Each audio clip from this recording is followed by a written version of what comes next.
Assalamualaikum warahmatullahi wabarakatuh. Selamat pagi, siang, sore, atau malam. Perkenalkan, kami dari kelompok 7 kelas C akan mempresentasikan dokumentasi tugas besar mata kuliah analisis pemrograman berorientasi objek atau PBO. Di sini kami menggunakan sebuah aplikasi bernama Smart Warung untuk dianalisis. Untuk anggota tim, yang pertama ada saya sendiri, Dinda Samsul-Sabila dengan NIM F1D0220005, kemudian ada Adiat Mika Eka Saputra dengan NIM F1D0222105, dan Kaila Mizanti dengan NIM F1D0222127.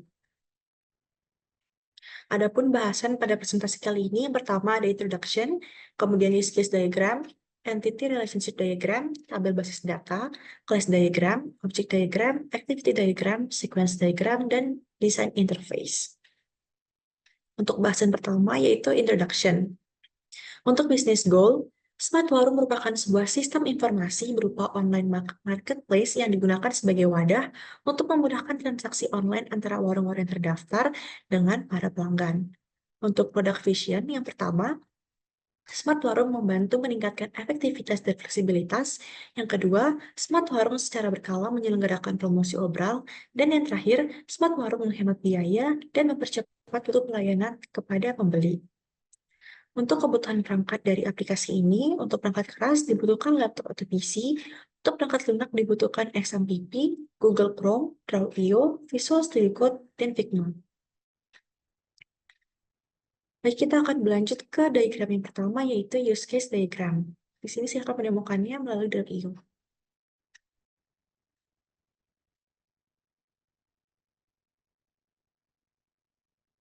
Use case diagram merupakan sebuah diagram yang menggambarkan apa saja yang dapat dilakukan oleh aktor terhadap sistem. Di sini untuk aplikasi Smart Warung memiliki 3 aktor, yaitu yang pertama ada admin, kemudian ada warung, dan ada pembeli. Di mana setiap aktor memiliki use case yang berbeda sesuai dengan peranannya masing-masing. Kita akan mulai dari user admin terlebih dahulu. User admin memiliki use case sebagai berikut. Hal-hal berikutlah yang dapat dilakukan oleh admin terhadap sistem, di mana sebelum admin melakukan hal-hal berikut yang ada pada use case sebelah kiri, admin terlebih dahulu diwajibkan untuk melakukan login, di mana login merupakan persyaratan pertama bagi admin dan semua aktor jika ingin mengakses sistem. Jadi sebelum semua aktor melakukan login, mereka tidak bisa mengakses sistem dan menjalankan use case masing-masing.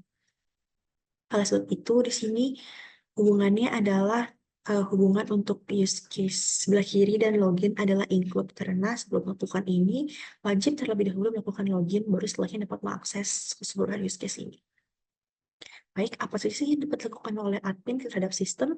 Admin dapat melihat grafik data, memvalidasi pesanan, mengelola barang obral, di mana ketika mengelola barang obral, admin dapat melakukan use case lanjutan, yaitu menambahkan barang obral, melihat barang obral, memilih barang obral, dan menghapus barang obral.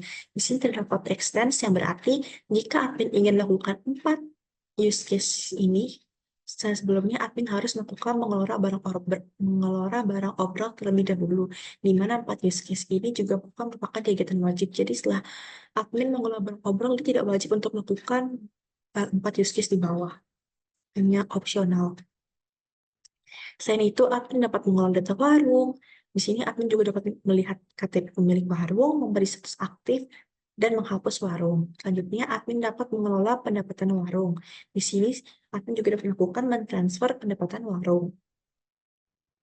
Selanjutnya, untuk use case mengelola data pembeli, di sini admin juga dapat melakukan hal lain, yaitu melihat data pembeli, menaktifkan akun pembeli, dan menghapus akun pembeli. Di mana kegiatan-kegiatan pada extends untuk setiap use case ini menggambarkan CRUD atau create, retrieval, update, dan delete untuk data yang dikelola oleh admin. Selain use case tadi, admin juga memiliki sebuah use case yang beririsan atau sama dengan aktor warung, yaitu admin dan aktor warung sama-sama dapat melihat kritik dan saran. Baik, kita akan lanjut ke aktor yang kedua, yaitu warung. Sama seperti admin, di sini warung juga harus melakukan login terlebih dahulu untuk mengakses sistem. Namun di sini ada perbedaan, di mana untuk user pembeli dan warung ketika melakukan login, diharuskan untuk melakukan register terlebih dahulu. Jadi sebelum melakukan login yang diwajibkan tadi, pembeli dan warung harus lakukan register. Setelahnya baru dapat menentukan login dan baru dapat mengakses sistem. Di sini apa sih yang dapat dilakukan oleh warung? Warung dapat sama seperti admin melihat kritik dan saran, kemudian menambahkan akun bank, membuat laporan stok barang, membuat laporan penjualan, mengelola pesanan masuk, yaitu ada ekstensinya, ada 4 use case lain, yaitu melihat status pesanan, menerima status pesanan, mengubah dan membatalkan. Ini adalah kegiatan CRUD, di mana untuk mengakses 4 use case ini, warung harus terlebih dahulu mengelola pesanan masuk. Dan 4 use case ini adalah wajib, hanya bersifat opsional. Juga warung dapat melakukan mengelola etalase, di sini juga bisa melihat, menambahkan, mengedit, dan menghapus barang di etalase. Kemudian warung juga dapat mengedit profil dan register seperti yang saya jelaskan sebelumnya, di mana untuk use case mengedit profil dan register juga beririsan dengan use case dari aktor pembeli. Itu saja yang dapat dilakukan oleh aktor warung terhadap sistem. Kemudian di sini kita lanjut ke aktor terakhir, yaitu pembeli. Sama seperti aktor sebelumnya, yaitu aktor warung, pembeli juga harus melakukan login terlebih dahulu untuk mengakses sistem, di mana sebelum login, pembeli harus melakukan register terlebih dahulu. Sebab itu, panah ekstensi mengarah ke register, di mana register terlebih dahulu, baru selanjutnya login. Login merupakan hal wajib sebelum memasuki sistem. Selain register, pembeli juga dapat mengedit profil sama seperti warung. Kemudian pembeli dapat mengelola keranjang dengan melihat, menambahkan, menghapus dengan hubungan extend seperti yang saya jelaskan tadi, bahwa sebelum melakukan 3 use case ini harus mengelola keranjang terlebih dahulu. Namun 3 use case ini tidaklah wajib, hanya sifat opsional jika pembeli ingin melakukannya saja. Sini juga terdapat extend lagi. Jadi jika pembeli ingin membayar pesanan, dia harus terlebih dahulu menambahkan barang. Namun sebelum menambahkan barang, dia harus lebih dahulu mengolah keranjang. Dan ini seperti extend dan tidak wajib. Kemudian pembeli dapat mengelola pesanan dengan melihat status pesanan, melihat detail pesanan, mengkonfirmasi pesanan, dan membatalkan pesanan. Di sini juga pembeli dapat melakukan cetak invoice dengan terlebih dahulu melihat detail pesanan. Dan sebelum melihat detail pesanan, pembeli harus lebih dahulu mengelola pesanan. Oleh sebab itu, tanda panah ekstensi mengarah ke mengelola pesanan. Di sini, pembeli juga dapat memberi ketik dan saran, melihat barang obral, dan mencari barang. Baik, itu saja untuk use case diagram atau hal-hal yang dapat dilakukan oleh setiap aktor terhadap sistem. Kita akan lanjut ke pembahasan selanjutnya. Untuk pembahasan selanjutnya, di sini ada Entity Relationship Diagram atau ERD. Saya juga akan mendemokannya pada Draw.io. ERD menggambarkan relasi yang terjadi antara entitas-entitas dalam database sistem. Jadi, di sini tergambar seluruh entitas yang ada dalam database beserta dengan relasinya, meliputi kardinalitas, atribut, hubungan yaitu relasi, dan sebagainya. Di sini kita akan mulai dari entitas user pembeli. Memiliki beberapa atribut seperti berikut yang dilambangkan dengan bentuk elips, dengan memiliki sebuah primary key yang ditandai dengan garis bawah, yaitu username. Di sini pembeli memiliki relasi memberikan dengan entitas rating. Jadi di sini relasi antara pembeli dengan rating adalah memberikan. Jika kita baca, maka di sini setiap user pembeli memberikan banyak rating. Setiap rating diberikan oleh banyak pembeli. Oleh sebab itu, ini menggambarkan kardinalitas antara hubungan entitas-entitas. Di sini juga ada entitas lain, yaitu rating tadi. Rating ini merupakan sebuah entitas lemah karena tidak memiliki primary key, sama seperti review juga. Selain itu, di sini juga ada user admin. User admin memiliki 3 entitas seperti berikut dan memiliki sebuah primary key, yaitu user ID.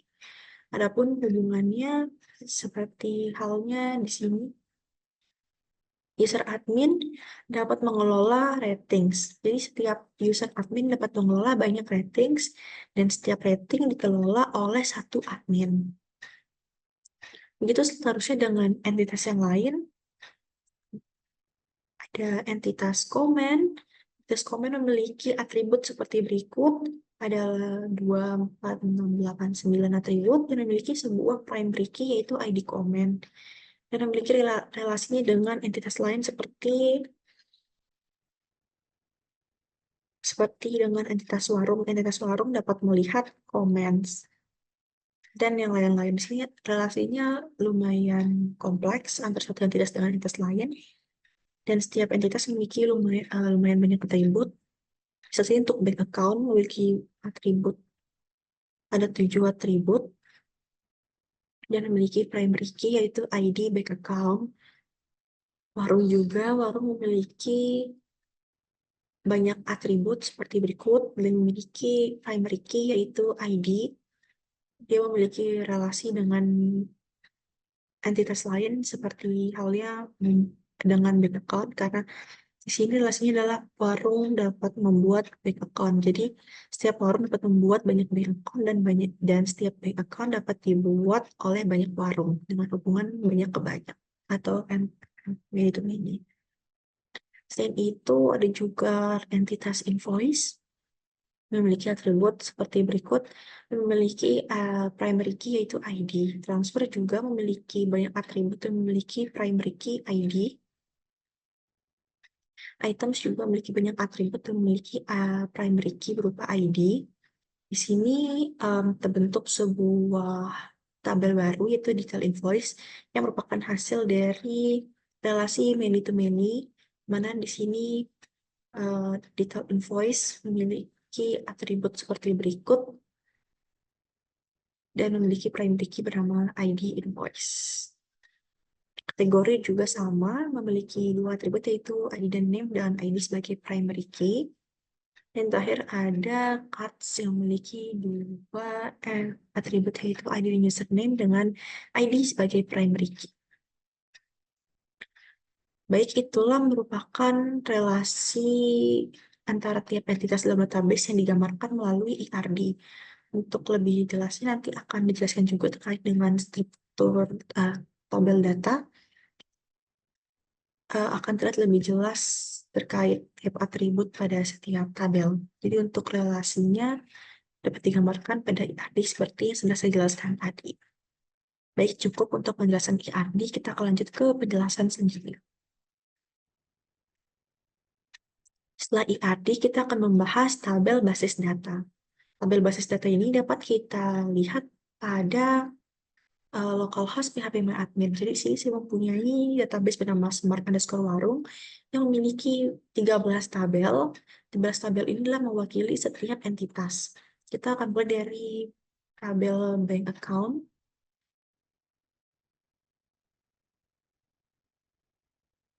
Di sini tabel bank account memiliki 7 atribut dengan ID bank account sebagai primary key dan kemudian ada dengan tipe datanya integer 11 dan sisanya merupakan atribut lain yaitu atribut account name, account number, bank, warung username, date, dan update. Kita lanjut ke tabel yang kedua yaitu tabel charts. Memiliki 2 atribut yaitu ID dan username, di mana ID merupakan primary key dan username merupakan foreign key atau primary key tamu atau kunci tamu dari tabel lain. Tabel selanjutnya ada chart details, memiliki 3 atribut dan tidak memiliki primary key. Di sini yang memiliki foreign key yaitu ID dan item. Tabel yang selanjutnya ada tabel kategoris, memiliki dua atribut yaitu ID dan name dan memiliki sebuah primary key yaitu ID. Tabel comments memiliki 9 atribut dengan primary key yaitu ID comment, tipe data integer berjumlah 11, dan ada atribut lain yaitu sender name, username, to whom, message, type, ID reply, foto, dan date. Lanjut ke tabel invoice. Di tabel invoice ini memiliki 20 atribut dan memiliki sebuah primary key yaitu ID. Selain itu pada tabel invoice ini memiliki dua foreign key yaitu user dan warung. Nah, berikut merupakan atribut-atribut yang dimiliki oleh tabel invoice atau yang dimiliki oleh entitas invoice. Lanjut ke tabel selanjutnya yaitu invoice underscore details. Sini memiliki 4 atribut dan tidak memiliki primary key. Jadi hanya memiliki foreign key yaitu ID dan item. Berlanjut ke tabel items, di sini memiliki 13 atribut dengan 1 primary key yaitu ID dan memiliki 3 foreign key yaitu username, name, dan kategori.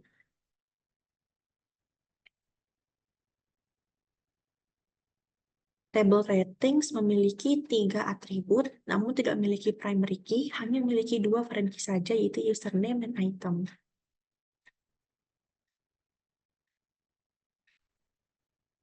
Tabel review sama seperti tabel rating, mirip, tidak memiliki primary key, jumlahnya ada 3 atribut, dan memiliki 2 foreign key yaitu username dan item.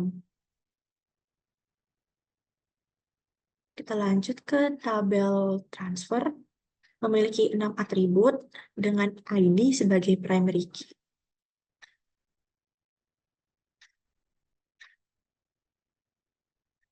Kemudian tabel users yang memiliki 9 atribut dengan primary key yaitu username.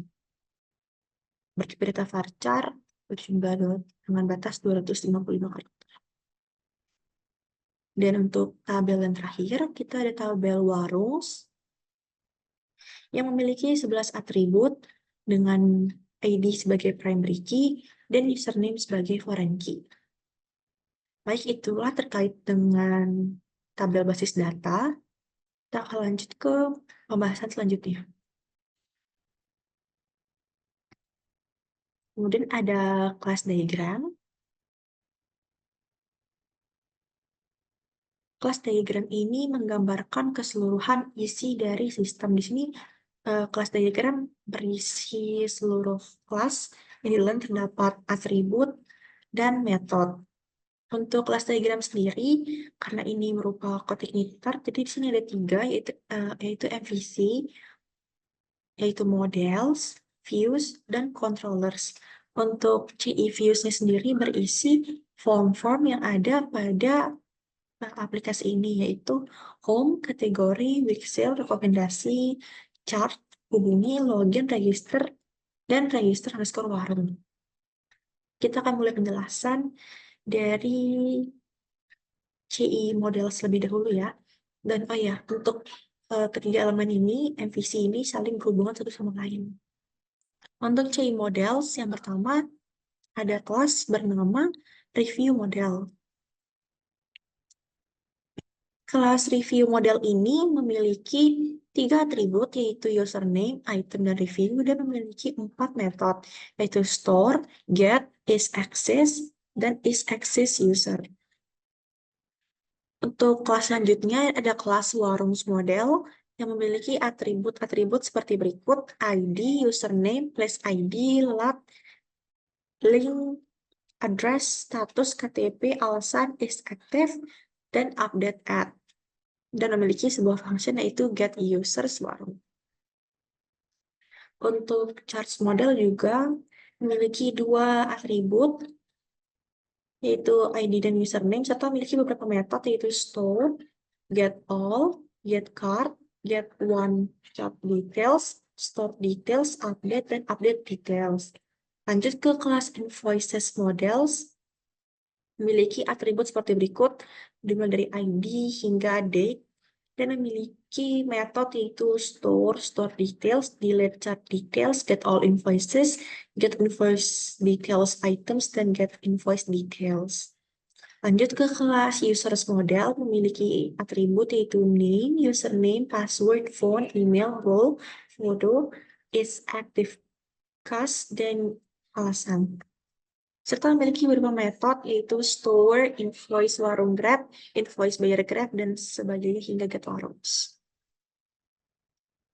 Kita berlanjut ke kelas yang lain, yaitu kelas kategori model memiliki dua atribut, yaitu ID dan name, dan memiliki metode seperti get all dan sebagainya. Untuk kelas ratings model juga memiliki tiga atribut, yaitu username, item, dan rating, serta memiliki metode-metode sebagai berikut, yaitu pencarian D, pencarian C, rekom D, dan rekom C. Untuk kelas yang terakhir di sini ada kelas items models, memiliki atribut-atribut seperti berikut, ID hingga date, dan memiliki function yaitu store, get one ID, hingga search item larung. Oh iya, di sini setiap kelas ini memiliki hubungan dengan kelas yang lain yang dilanjutkan dengan ini. Misalnya saja, hubungan antara kelas kategori model dengan items model adalah satu dan satu hingga banyak. Jadi artinya setiap kelas kategori model ini dapat memiliki satu dan items model ini dapat memiliki satu atau banyak seperti itu. Kita akan lanjut ke CI controllers. Untuk CI controllers ini pada sistem kami ke seluruh kelas hanya memiliki metode saja dan tidak memiliki atribut. Untuk kelas welcome di sini hanya memiliki metode yaitu index. Kelas chart hanya memiliki metode yaitu construct, index, store, update, dan delete. Kelas profil juga hanya memiliki metode saja, dimulai dari construct hingga comment. Out hanya memiliki metode saja, yaitu construct hingga logout. Admin juga sama, memiliki banyak metode di sini untuk admin, tapi tidak memiliki atribut. Hubungi memiliki dua metode, yaitu construct dan index. Invoice memiliki beberapa metode, mulai dari construct hingga test. Kelas item memiliki beberapa metode yang tidak memiliki atribut. Kategori juga sama, hanya memiliki metode saja, yaitu construct, index, dan show. Comments juga memiliki tiga metode, yaitu construct, index, dan send. Kelas home juga hanya memiliki metode saja, yaitu construct hingga hasil. Warnings juga memiliki metode saja, construct hingga delete bank. Rating juga hanya memiliki tiga metode dan tidak memiliki atribut. Item juga memiliki metode saja, invoice juga, dan sebagainya. Jadi untuk keseluruhan dari CI controllers itu kelas-kelasnya tidak memiliki atribut, hanya memiliki metode-metode saja. Berbeda dengan CI models yang semua kelasnya memiliki atribut dan memiliki function. Dan untuk CViews hanya berisi form-form yang ada pada sistem kita, untuk pada aplikasi Smart Harum. Jadi hanya sekian penjelasan untuk kelas diagram. Selanjutnya kita akan lanjut ke bahasan selanjutnya. Untuk objek diagram nantinya akan dijelaskan lebih lanjut oleh rekan saya. Baik, selanjutnya di sini saya akan menjelaskan mengenai objek diagram yang sudah kami buat. Jadi, berdasarkan definisi, objek diagram sendiri merupakan salah satu jenis diagram dalam UML yang digunakan untuk menunjukkan instansiasi dari kelas-kelas pada satu waktu tertentu. Nah, dengan kata lain, objek diagram menggambarkan objek-objek dalam sistem dan hubungan antar objek tersebut pada momen tertentu dalam waktu. Oke, jadi di sini saya akan tampilkan objek diagram yang sudah kami buat sebelumnya. Jadi, adapun struktur kelas-kelas yang terlibat, atribut, dan metode yang ada pada objek diagram ini tidak berbeda dengan kelas diagram yang sudah jelaskan sebelumnya. Nah, pada objek diagram ini terdapat beberapa komponen yang saling berinteraksi. Di sini ada view, ada controllers, dan ada models. Nah, adapun apa sih yang membedakan objek diagram ini dengan kelas diagram yang sebelumnya dijelaskan? Pada objek diagram, itu setiap atribut-atribut dalam suatu kelas itu diisi dengan nilai.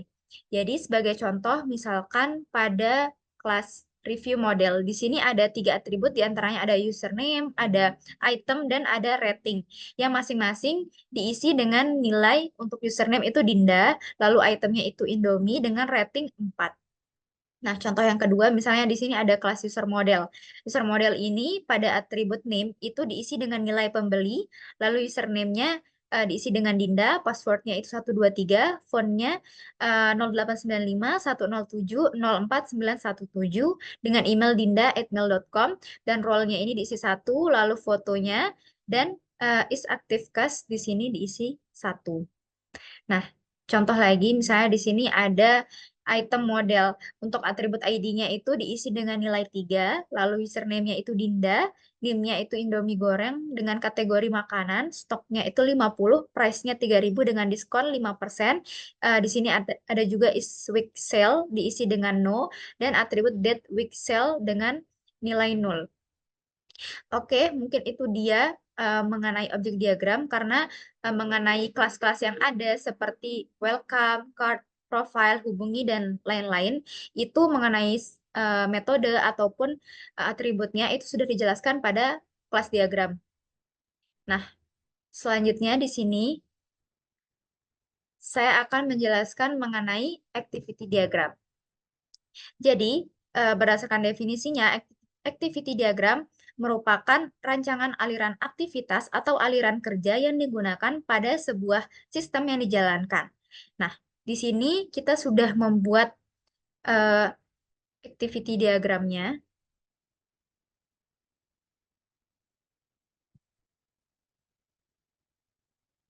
Jadi untuk activity yang pertama di sini ada register ke sistem, yang dimana untuk user warung dan pembeli untuk bisa register ke sistem, yang pertama mereka harus membuka tampilan register terlebih dahulu, lalu setelah itu memasukkan nama, username, password, email, dan nomor telepon, dan untuk warung juga harus memasukkan lokasi, email, nomor telepon, foto, dan KTP-nya. Lalu setelah itu sistem akan mengecek apakah informasi atau nilai-nilai yang dimasukkan dari nama username tadi sudah sesuai apa belum. Dan jika belum sesuai atau tidak sesuai, maka sistem akan meminta pengguna atau user untuk memasukkan kembali nama, username, password, dan lain-lain. Jika seandainya sudah sesuai, maka akan langsung masuk ke beranda dan bisa melihat halaman beranda.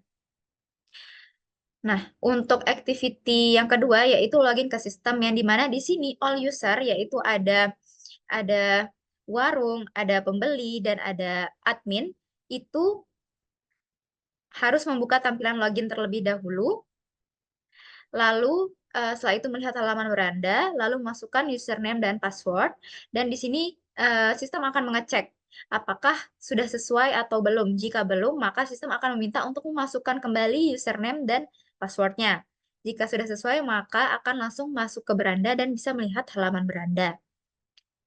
Nah, activity yang ketiga di sini ada logout dari sistem. Jadi di sini juga all user yang berperan. Itu yang pertama bisa mengklik menu bar, lalu setelah itu melihat pilihan menu, setelah itu klik menu logout, dan nantinya akan ditampilkan kembali halaman login di awal. Yang keempat, di sini ada melihat grafik data pada user admin. Jadi yang pertama, user admin itu bisa login terlebih dahulu, lalu setelah itu melihat halaman beranda, memilih menu dashboard, lalu melihat dashboard, dan melihat grafik data. Jadi aktiviti yang selanjutnya yaitu memvalidasi pesanan. Yang di sini untuk user admin yang pertama login, lalu melihat halaman beranda, memilih menu pesanan, melihat pesanan, dan memvalidasi pesanan. Yang selanjutnya adalah mengelola barang obral yang dilakukan oleh user admin juga. Jadi sama harus login terlebih dahulu, setelah itu melihat halaman beranda, memilih menu barang obral, melihat barang obral, setelah itu setelah melihat barang obral, user admin bisa melakukan aktivitas untuk memodifikasi barang, menambah barang, ataupun bisa juga menghapus barang. Setelah itu, user admin bisa untuk melihat pembaruan barang obral. Aktiviti yang selanjutnya yaitu mengelola data warung, yang dimana di sini user admin itu harus login terlebih dahulu, lalu melihat halaman beranda, memilih menu data warung, melihat data warung, mengelola data warung, yang di sini adapun aktivitas-aktivitas yang dapat dilakukan ada memberi status aktif, menghapus warung, dan bisa melihat KTP pemilik warung. Setelah itu admin dapat melihat pembaruan data warung. Aktiviti yang selanjutnya yaitu mengelola pendapatan warung. Jadi di sini masih dengan user yang sama yaitu user admin. harus login terlebih dahulu, terus melihat halaman beranda dan memilih menu pendapatan warung. Setelah itu melihat pendapatan warung, mengelola pendapatan warung dan mengirim pendapatan warung.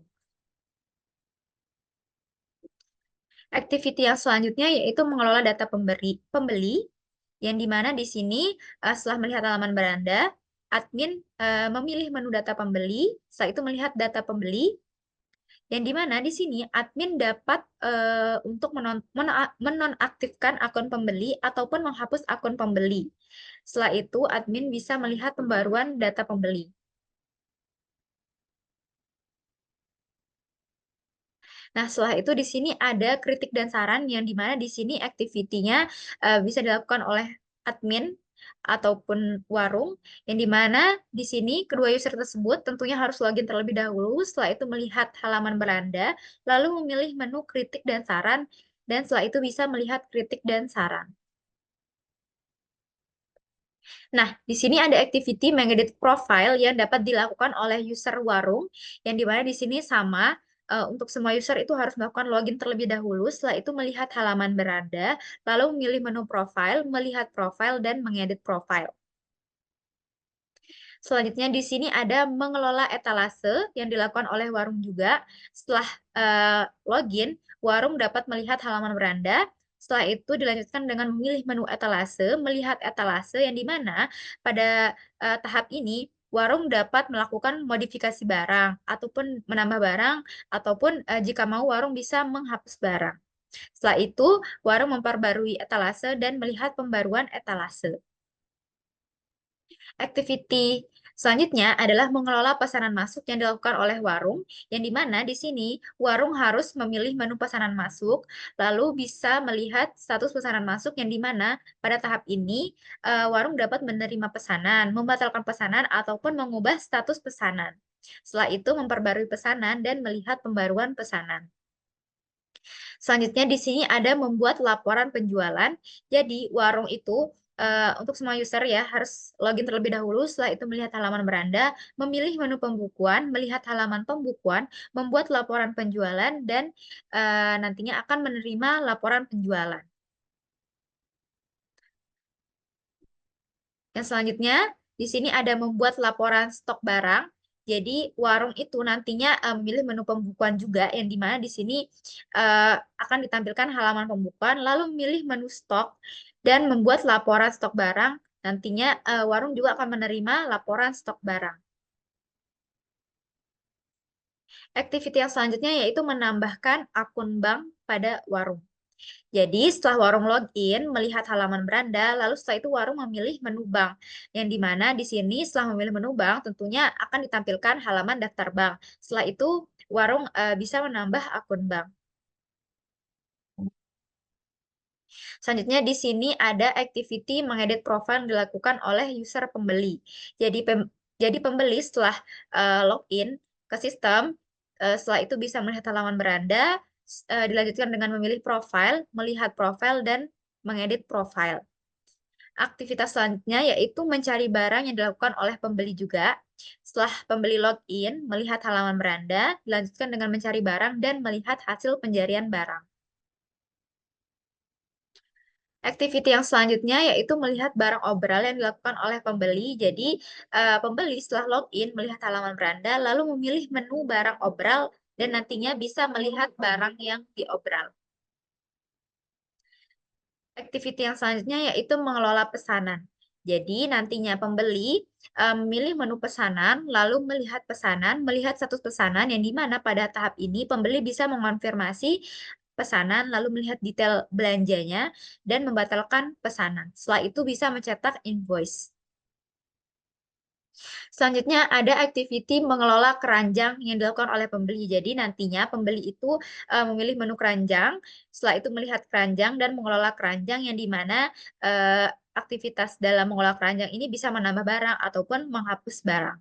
Setelah itu memperbarui keranjang, melihat pembaruan keranjang, dan nantinya membayar barang.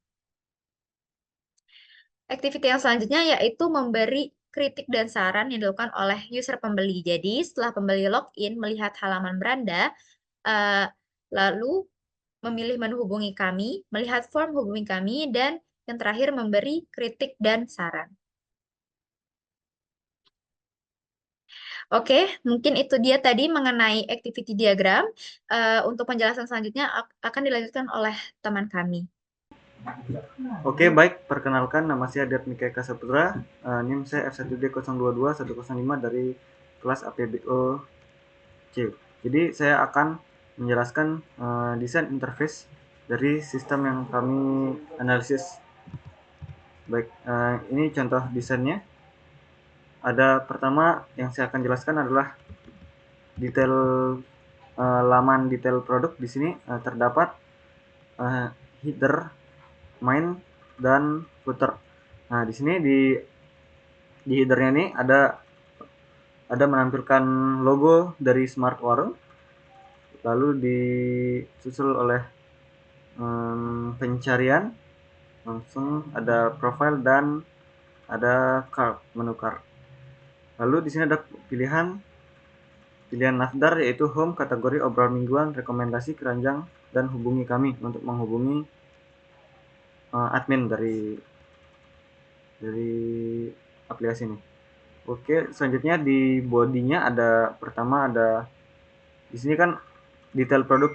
Nah, di sini ada penjelasan tentang produknya. Di sini ada gambar, lalu ada judulnya, ada harga, ada pemilik warung, ada tambahkan keranjang, dan memilih jumlah yang akan dibeli. Di sini ada deskripsi, dan juga tidak lupa dengan rekomendasi dari produk di warung itu sendiri. Oke, coba kita lihat ke dashboard. Di sini sama seperti umumnya, ada logo dan navbar lainnya. Di sini pada laman dashboard terdapat ada kategori yang dijual. Lalu di sini ada pilihan dari obral mingguan atau fitur yang disediakan oleh websitenya. Lalu ada kata-kata dan warung terdekat. Oh ya, lupa, di sini juga ada footernya, di mana footernya ini menampilkan menu tentang kami dan follow us, di mana di sini juga akan link ke sosial media dari tentang website ini sendiri. Seperti ini. Kita lanjut ke menu login. Sama seperti umumnya, di sini menu login memiliki header yang sama seperti laman lainnya. Nah, di sini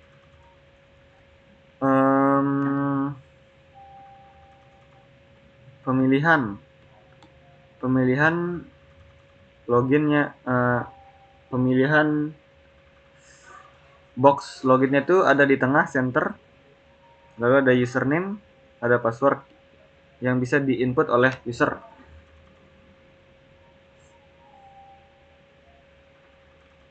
Lalu footernya sama seperti laman lainnya.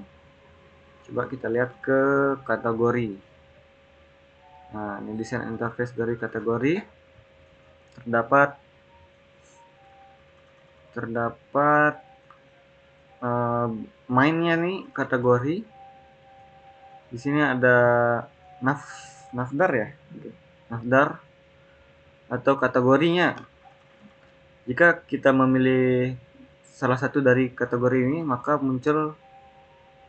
akan muncul di sini. Tapi ini contohnya semua kategori ya, semua kategori, jadi menampilkan semua produk yang ada.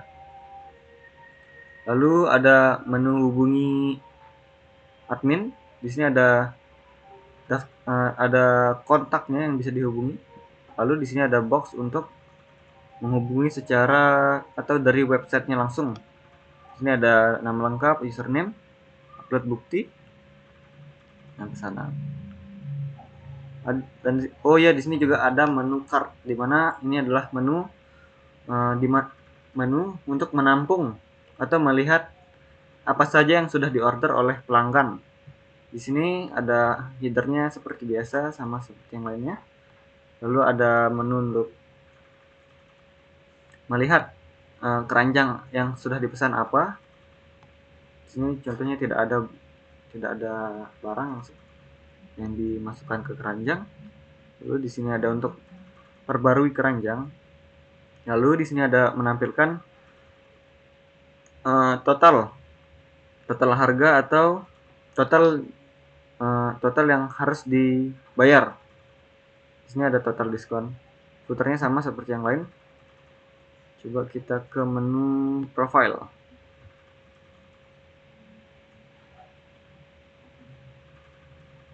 Nah, ini adalah contoh dari profile dari toko. Karena di sini juga ada menyediakan user toko. Di sini ada alamat wargotnya.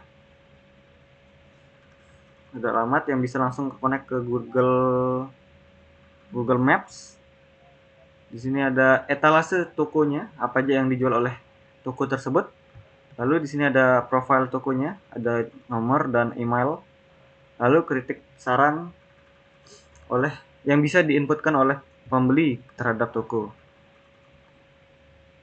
Nah, di sini ada menu rekomendasi, di mana menu ini bisa menampilkan rekomendasi dari website tersebut. Sama seperti kategori, tapi bedanya di sini ada budgetnya, ada filternya, di mana jika kita mencari hanya memiliki budget berapa, maka akan ditampilkan yang item-item sesuai budget kita. Ini contohnya. Filternya seperti yang lainnya juga. Detail produk. Oh, sudah.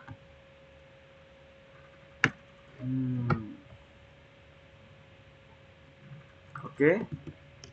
Selanjutnya kita ke sequence diagram dari aplikasi yang kami analisis. Jadi di sini contohnya seperti sequence diagram dari menampilkan halaman login.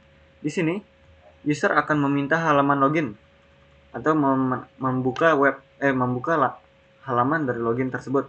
Di sini ada function login, di mana function login ini akan terhubung terhadap item controller. Di sini item controller akan mengecek session dari username atau sudah atau tidak ya login. Di sini ada user model, di mana user model ini akan memverifikasi apakah data sudah tercatat. Lalu balik ke item control. Di sini ada function seperti load, include meta, include header, semuanya out login, lalu akan ditampilkan ke view. Lalu di sini ada user registration, sama seperti login, tetapi ini bisa menginputkan apa data-data yang diinputkan oleh user, seperti get username, get user data, dan akan membuat session baru atau akun baru. Di sini ada user login, ada sama seperti tadi. Di sini juga ada user registration store, di mana di sini sequence diagram untuk membuat store atau registrasi warung gitu. Di sini user bisa menampilkan store, lalu controller akan menginputkan data-data yang dibutuhkan. Lalu data-data yang diperlukan ini dicek di form validation, apakah udah valid atau tidak data-data yang sudah diinputkan. Lalu run, benar atau tidak data yang divalidkan. Lalu set flash data, atau jika datanya salah maka registrasi gagal. Lalu ke bawah out registrasi. Lalu ada di sini ada dari session ini akan menampilkan username atau memasukkan username ke dalam sequence user, lalu bisa login. Ada sequence diagram dari registrasi warung. Jadi di sini terdapat user, sama seperti registrasi lainnya. tetapi di sini juga registrasi warung. Lalu di sini ada edit profile. Di sini ada user. User bisa mengedit. User akan mengambil session dari username-nya. Lalu dicek di sini. Di sini ada mendapatkan sessionnya. Lalu user model akan mengimport data user dari database. Langsung di sini memuat laman edit profile. Di sini ada menu function untuk edit.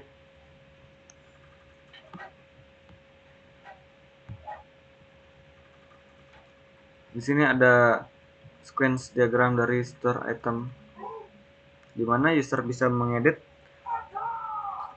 item, atau pembeli bisa mengedit item dari cart yang sudah dicek, atau barang-barang yang akan dibelanjakan.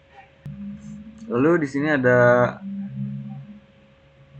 store item in cart, atau menginputkan item-item apa yang akan dibelanjakan gitu, yang dimasukkan ke dalam keranjang. Di sini ada function get one yang akan mengirim data ke items model. Lalu yang paling penting di sini ada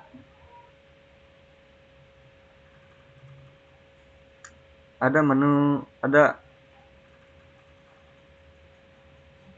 nah di sini menyimpan detail barang ke dalam keranjang. Di sini yang paling penting yaitu function store detail akan menginputkan cart ID dan data atau item yang akan dimasukkan ke cart ID tersebut. Lalu bisa menyimpan detail barang ke dalam keranjang. Di sini ada update, mengupdate cart details ID, item ID, dan new quantity, di mana di sini ada detail cards keranjang, ID keranjang, ID item, dan berapa jumlah item tersebut yang akan diinputkan. Lalu update barang ke dalam keranjang, dan item berhasil ditambahkan ke dalam keranjang. Di sini ada delete item from cart. Yang paling penting itu di sini ada di sini controller yang dilakukan oleh user akan mencari di mana ID dari item tersebut berada di dalam keranjang ID mana gitu. Lalu ada function delete cart details, langsung item terhapus. Nah, di sini ada sama. Kita lanjut ke menampilkan kategori item. Di sini ada menginputkan ID dari kategori atau kategori yang akan ditampilkan. Masuk ke controller, mendapatkan semua kategori dari modelnya. Lalu list dari kategorinya ditampilkan. Nah, itu yang paling penting. Ini sama. Di sini ada search item untuk mencari data item, menampilkan detail item sama. Nah, ini admin bisa melihat sequence di mana admin bisa melihat komen. Yang terpenting itu ada di, nah nih, mungkin semua ini terdapat di function comment, di mana function comment ini bisa mendapatkan warungnya, usernya, view comment, invoice, lalu ada invoice buyer, invoice status, lalu di sini ada ngeload dari view-nya tersendiri. Di sini ada sequence admin mengapprove atau memvalidasi dari warung jika warungnya sudah atau transaksinya itu berhasil. Yang terpenting di sini ada, yang terpenting itu di sini di mana controller mengecek apakah username atau sessionnya berhasil di database. Lalu update warung data, jika true maka set flash data sukses, warung berhasil diverifikasi. Nah, baru ada edit untuk memastikan mengganti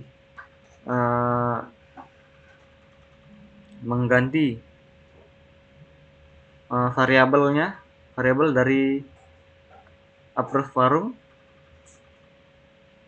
dan jika flash datanya error maka ditampilkan warung gagal diverifikasi. Di sini ada admin delete warung. Nah, di mana admin akan bisa mendelete warungnya. Lalu di sini ada admin menambahkan week sale atau week obral mingguan dari eventnya. Di sini ada admin bisa menambahkan. Lalu yang terpenting itu ada di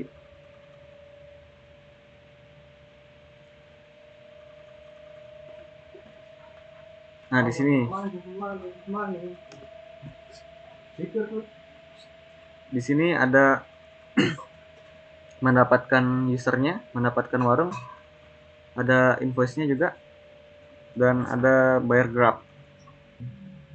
Baik, sekian dari kelompok kami. Apabila ada kesalahan, kami minta maaf. Terima kasih.